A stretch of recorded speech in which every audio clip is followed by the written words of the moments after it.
Hello दोस्तों, welcome to the channel. और आज की वीडियो स्पेशली उनके लिए है जो यूके में एज ए टूरिस्ट आना चाहते हैं पर उनको पता नहीं है कि कैसे अप्लाई करना है वीज़ा। कुछ महीने पहले मेरे पेरेंट्स यूके में एज ए टूरिस्ट आए थे और उनका सारा वीज़ा प्रोसेस जो था मैंने खुद अप्लाई किया था। तो आज मैं अपना एक्सपीरियंस कैसे वीज़ा अप्लाई करते हैं एक एक चीज़ आपको मैं एक्सप्लेन करूँगा और आपके साथ शेयर करूँगा। नॉर्मली अगर आप यूके में आना चाहते हैं एज ए टूरिस्ट, किसी कंसल्टेंट के पास जाते हो, एजेंट के पास जाते हो, वो आपको फ़ी चार्ज करते हैं। Trust me, it is a very simple process. अगर मैं खुद अप्लाई कर सकता हूँ अपने पेरेंट्स का वीज़ा, तो आप घर बैठे अपना वीज़ा या अपने फ्रेंड्स एंड फैमिली का वीज़ा भी अप्लाई कर सकते हैं। इस वीडियो को आखिर तक देखना, क्योंकि इस वीडियो में मैं एक स्टेप बाय स्टेप गाइड आपको बताऊंगा अपने एक्सपीरियंस के थ्रू टूरिस्ट वीज़ा यूके का कैसे अप्लाई करेंगे और आपको क्या क्या चीज़ें इस वीज़ा की एप्लीकेशन प्रोसेस में चाहिए होंगी। वो सब चीज़ें मैं आपको इस वीडियो में शेयर करूंगा।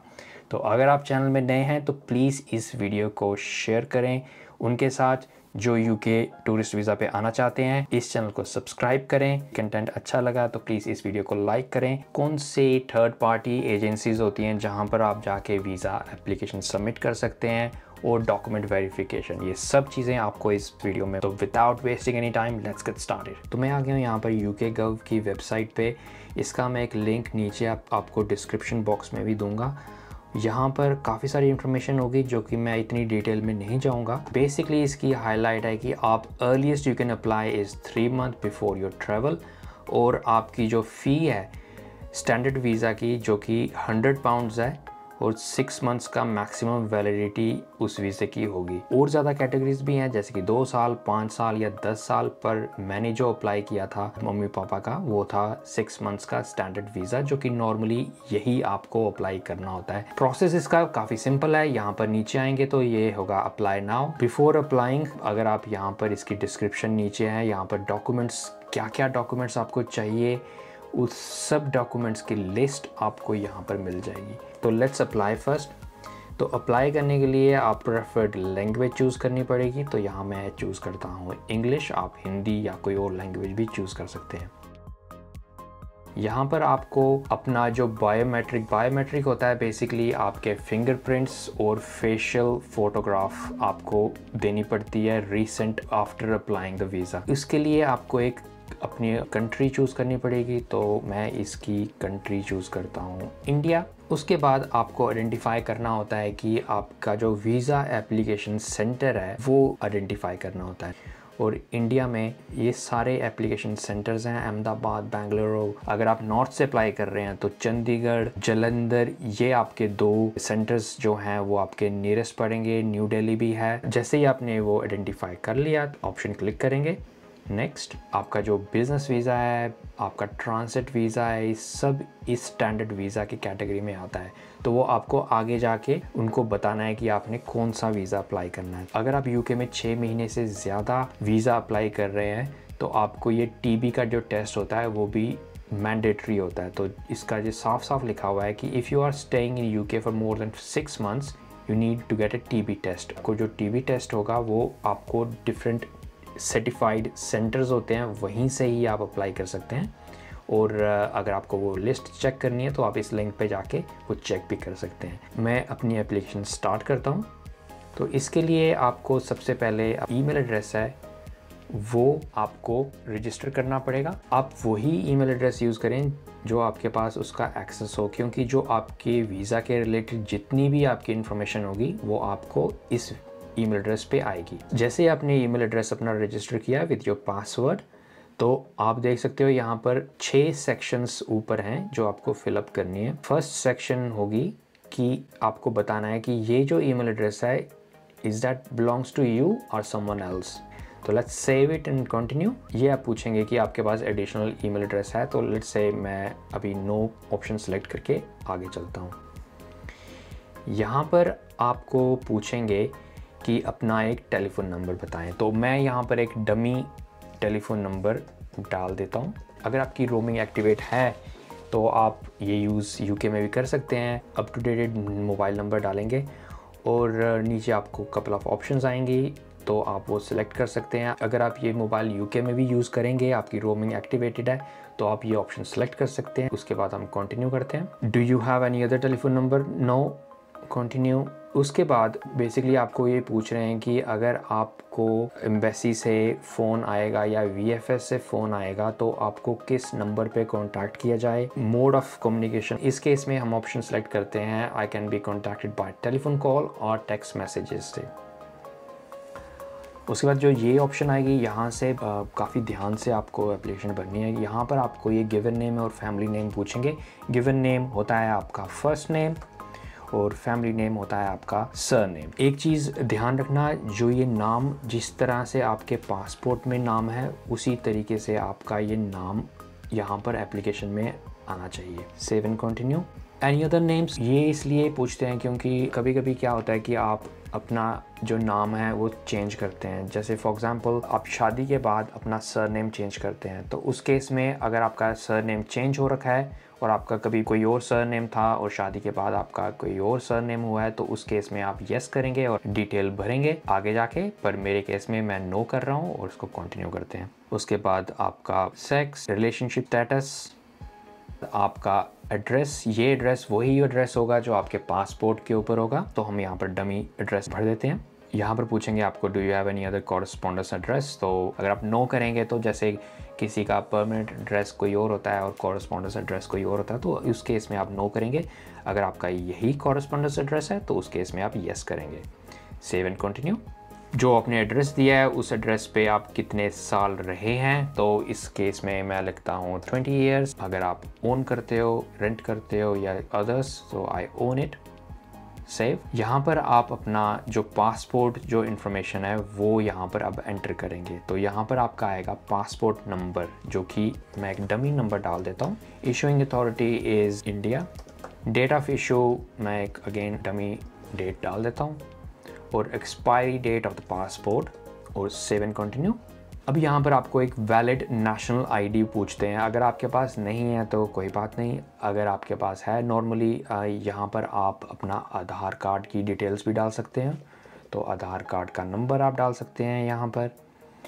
Issuing authority again India, expiry date, valid date, दोनों चीज़ें आपने यहाँ पर डालनी है। ये जो इन्फॉर्मेशन है काफ़ी आपको ध्यान से डालनी पड़ेगी। उसके बाद आपकी नेशनैलिटी आ जाती है, तो इंडिया।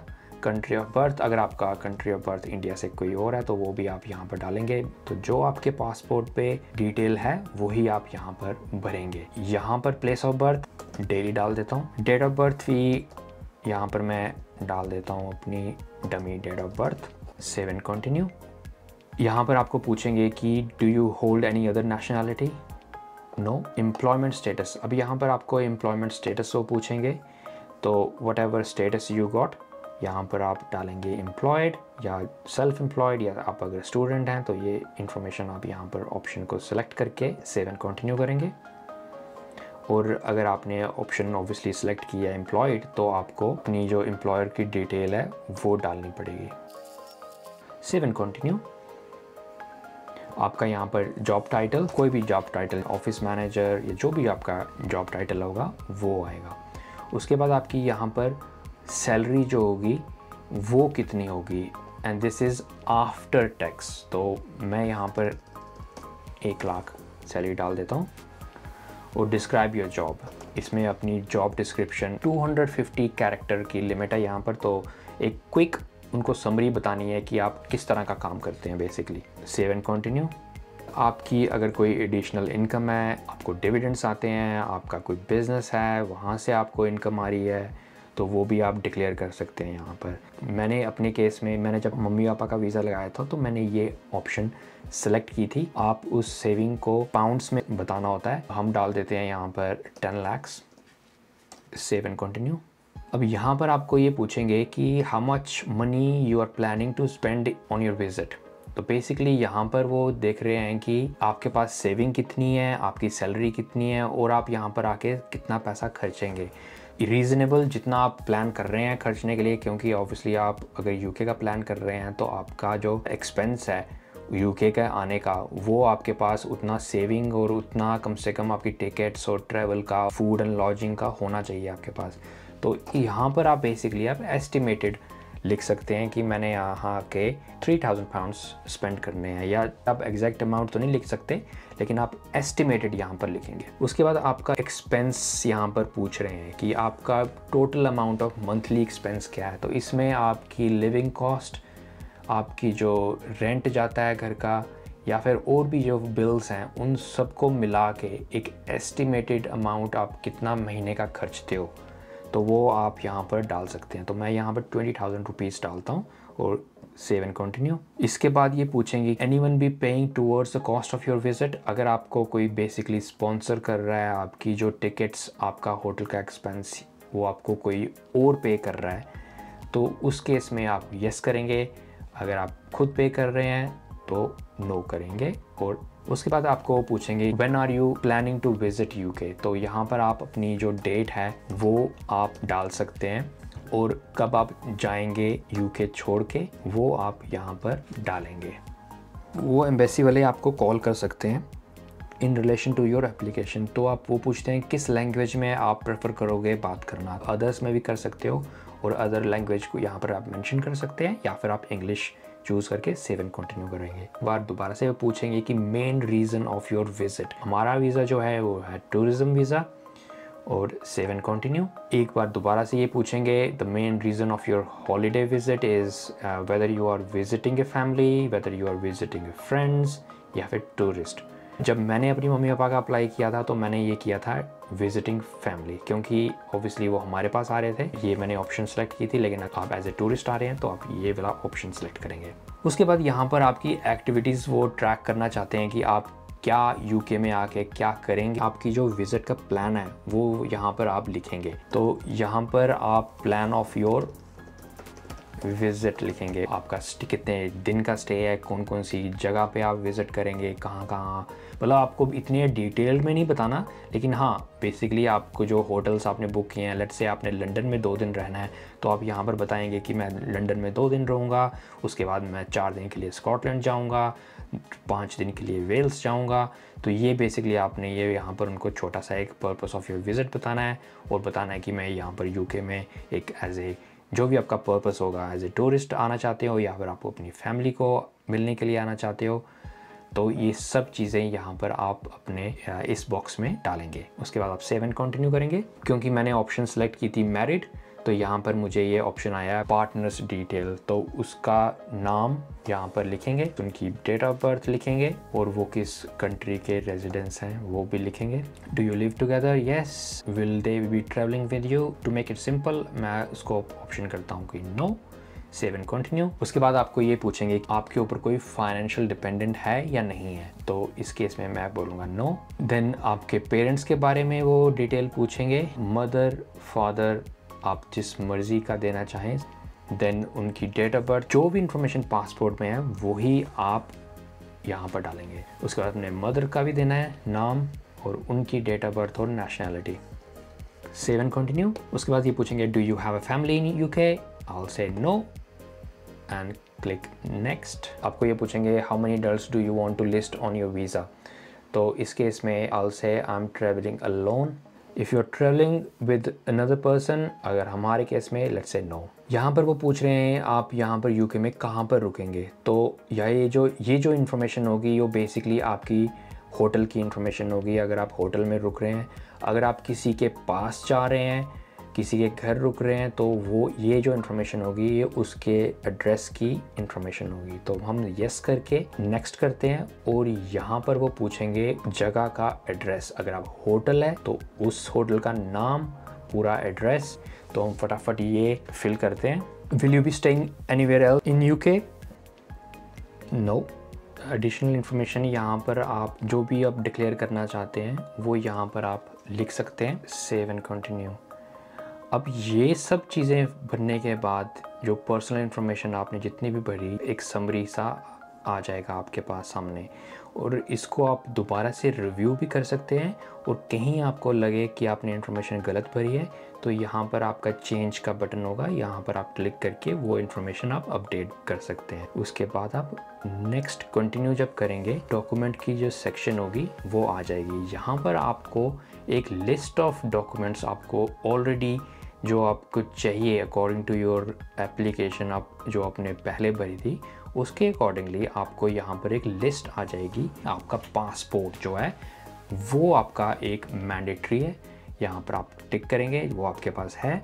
अदर डॉक्यूमेंट्स क्या हैं कि आपके जो बर्थ सर्टिफिकेट है या लीगल डॉक्यूमेंट है वो आप लगाएंगे। फिर उसके बाद आपका ये जो एविडेंस ऑफ फंड्स है ये काफ़ी इंपॉर्टेंट डॉक्यूमेंट है। यहाँ पर आप अपने एविडेंस जो होगा, आपके सैलरी स्लिप्स, आपकी सेविंग्स की जो बैंक स्टेटमेंट है, वो सब चीज़ें आप यहाँ पर as a evidence of funds आएंगी। और अगर आप ये देखें यहाँ पर एक हाइपर लिंक भी है, अगर आप इसको क्लिक करेंगे तो इसकी एविडेंस ऑफ फंड्स की जो डॉक्यूमेंट्स आप लगा सकते हैं उसकी लिस्ट भी यहाँ पर आप देख सकते हैं। ये जो मैंने एप्लीकेशन भरी थी उसके अकॉर्डिंगली ये सारे डॉक्यूमेंट्स लिस्ट जो किए हुए हैं वो हमने लगाने हैं। तो मेरे केस में, क्योंकि मैंने एक डमी एप्लीकेशन बनाई है, तो मेरे केस में ये डॉक्यूमेंट्स आए हैं, लेकिन आपके केस में कुछ और डॉक्यूमेंट्स भी आ सकते हैं। तो ये ऑप्शन आप सेलेक्ट करके और मेक श्योर करना ये जितने भी डॉक्यूमेंट लिस्ट हुए हैं ये आपको लगाने हैं। उसके बाद सेव एंड कंटिन्यू, यहाँ पर आप बेसिकली ये कंसेंट दे रहे हैं अपना कि मैं यहाँ पर कोई काम नहीं करूँगा क्योंकि आप टूरिस्ट वीज़ा पे हो। ये कुछ पॉइंट्स हैं जो आप टूरिस्ट वीज़ा पे नहीं कर सकते, तो ये आप बेसिकली आप यहाँ पे एक डिक्लेरेशन दे रहे हैं और आप सेव एंड कंटिन्यू जब करेंगे उसके बाद एक फाइनल डिक्लेरेशन होगा। अगर आप किसी और के बिहाफ पे सबमिट कर रहे हो एप्लीकेशन तो आप ये ऑप्शन सेलेक्ट करेंगे। नॉर्मली जो एजेंट्स होते हैं वो ये ऑप्शन सेलेक्ट करते हैं, लेकिन हमारे केस में हम अपनी एप्लीकेशन सेलेक्ट कर रहे हैं तो आई एक्सेप्ट द अबव। उसके बाद यहाँ पर ये जो आपने आंसर दिया है उसको ये कंफर्म कर रहा है। जो आपने ऑप्शंस कंसेंट दिए हैं उसको सेलेक्ट करके ये कंफर्म करके कंटिन्यू करेगा। नेक्स्ट पेज आएगा आपका वीज़ा फ़ी के लिए। तो बेसिकली आपने जो सबसे मुश्किल काम है वो कर दिया है, आपने अपनी एप्लीकेशंस भर दी हैं, आपके डॉक्यूमेंट्स जो हैं आपको पता चल गए हैं आपको क्या क्या डॉक्यूमेंट्स इस एप्लीकेशन में लगाने हैं, आपने डिक्लेरेशन कर चुके हो और अब बारी आई है आपको फ़ी पे करने की। हम अप्लाई कर रहे हैं 6 मंथ्स का वीज़ा, आपके केस में 2 इयर्स, 5 इयर्स या 10 इयर्स भी हो सकता है। तो अकॉर्डिंग टू दैट आपको नेक्स्ट जो पेज आएगा वो उस फ़ी के बारे में आपको बोलेगा कि इतने पैसे पे करो। तो आज की डेट में 100 पाउंड्स तकरीबन 11,016 रुपये बनते हैं, क्योंकि आज थोड़ा सा पाउंड काफ़ी हाई चल रहा है। तो नॉर्मली इसका सेट फीस है 100 पाउंड्स। तो जो भी उस टाइम करेंसी कन्वर्जन रेट चल रहा होगा तो वो उस तरह का जो रेट होगा वो आपके सामने स्क्रीन में आ जाएगा। और then you have to pay this fee in advance. Then आपको ये प्रॉम्प्ट करेगा पेमेंट गेटवे। जब आप ये क्लिक करोगे तो आपको नेक्स्ट पेज खुलेगा जो कि आपको पेमेंट इन्फॉर्मेशन डालनी है। यहाँ पर आप यहाँ पर पेमेंट इन्फॉर्मेशन डाल के ये फ़ी पे करोगे। अभी मैं इसको कैंसिल करके अपनी प्रीवियस पेज पे जाता हूँ। इस फर्दर एक्शन में बेसिकली आपको एक चेकलिस्ट मिलेगी, डॉक्यूमेंट्स आपके वहाँ पर लिस्ट होंगे। आप VFS ऑफिस जाएंगे और अपना बायोमेट्रिक देंगे। बायोमेट्रिक देने के लिए आपको अपॉइंटमेंट बुक करनी पड़ेगी VFS ऑफिस के लिए। इसका लिंक भी मैं डिस्क्रिप्शन बॉक्स में डालूंगा, आप यहाँ से अपना अपॉइंटमेंट बुक कर सकते हैं। तो जब भी आप यहाँ पर बुक करेंगे तो एक चीज़ का ध्यान रखना कि जो आपको रेफरेंस नंबर मिला होगा, जो आपने एप्लीकेशन सबमिट की होगी जब UK गव वेबसाइट में जाके, वो रेफरेंस नंबर जब आप अपॉइंटमेंट बुक करोगे वो रेफरेंस नंबर आपको वहां पर डालना पड़ेगा। आप अपना चूज इन सेंटर चूज करके अपनी एप्लीकेशन फर्दर प्रोसेस करा सकते हैं। जब आप अपॉइंटमेंट डेट सेलेक्ट करोगे तो आपको जो जितने भी आपके डॉक्यूमेंट्स हैं उसकी एक सॉफ्ट कॉपी भी आपको अपलोड करनी पड़ेगी VFS की साइट पे। जब मैंने अपने मम्मी पापा का वीज़ा अप्लाई किया था तो उनको मैंने एक हार्ड कॉपी की एक फाइल बना के भी दी थी, जो कि वो प्रिंट निकाल के वो ले गए थे, मगर उन्होंने सभी जो डॉक्यूमेंट्स थे उनको स्कैन करके इन VFS की वेबसाइट पे अपलोड भी किया था। पेपरलेस सबमिशन होती है, आपको फिजिकल फाइल सबमिट नहीं करनी होती, आपको सबमिट करना होता है एक सॉफ्ट कॉपी। जब आप अपॉइंटमेंट के लिए जाएं तो एक कॉपी उसकी ओरिजिनल ज़रूर अपने साथ ले जाएं, क्योंकि यू नेवर नो, कभी कभी क्या होता है कि उनको वो फॉर्मेट जो आपने स्कैन करके अपलोड किया होता है वो क्लियर नहीं होता। उस केस में एटलीस्ट अगर आपके पास अपनी ओरिजिनल कॉपी होगी तो आप उस टाइम अपना स्कैन करा के वहाँ पर वो कॉपी अपलोड कर सकते हैं। आई होप ये वीडियो आपको इन्फॉर्मेटिव लगी होगी। अगर आप इस वीडियो के आखिर तक बने हुए हैं तो प्लीज़ इस वीडियो को लाइक करें, इस वीडियो को शेयर करें अपने दोस्तों के साथ, अपनी फैमिली के साथ, और जो भी यूके आना चाहते हैं एज ए टूरिस्ट उनके साथ शेयर करें।